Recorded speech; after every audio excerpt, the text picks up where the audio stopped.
Believe it or not, we are always being tempted by materialism in our everyday lives. Think about it.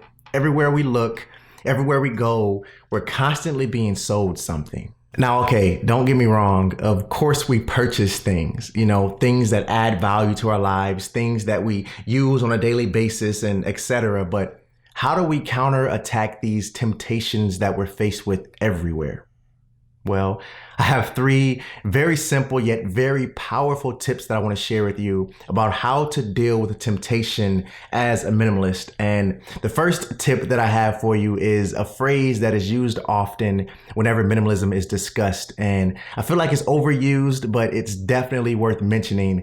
And that is to be intentional. But how do you do that? How do we be intentional? Breathe, relax, and truly think about every action you take, or truly think about every purchase you make.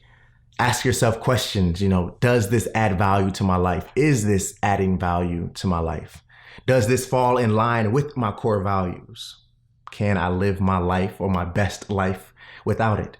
And I'll leave other questions in the description box down below that you can read through and ask yourself. But asking these very important questions like this will help you counterattack these temptations, help you not fall into being tempted by the constant distractions we have around us in our society, constantly being sold something and feeling a need to buy it. So ask yourself these questions, ponder on these questions, really think about these questions in your life. The second tip that I have for you is to look at and then understand your triggers. So what are triggers? The things that are causing you to give into these temptations, or something that is forcing you to feel a certain type of way or do an action or take an action. So what are your triggers? Maybe it's loneliness, or you're bored. Sometimes when we're in that lonely feeling or we're just bored, we try to cope that feeling or counterattack that feeling with adding unnecessary things to our lives so that we're no longer bored or no longer lonely. Or maybe it's stress. Stress is a good one because we counterattack stress by adding things to our lives to not make us feel stressed. Or maybe it's a want or a desire that you have to try to impress the people around you, or even the people you don't know. You just have to feel like you have to have the newest whatever to impress someone. What are your triggers? What's causing you to fall or give into these temptations? What is that for you?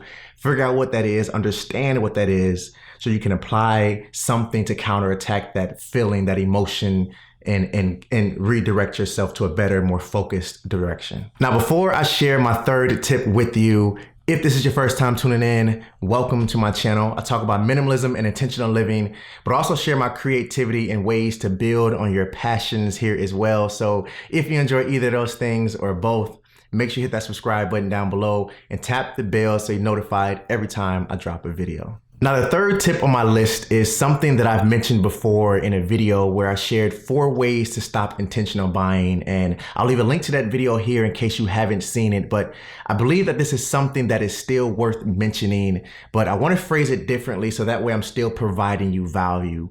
And the third tip is to be conscious of your relationship with social media.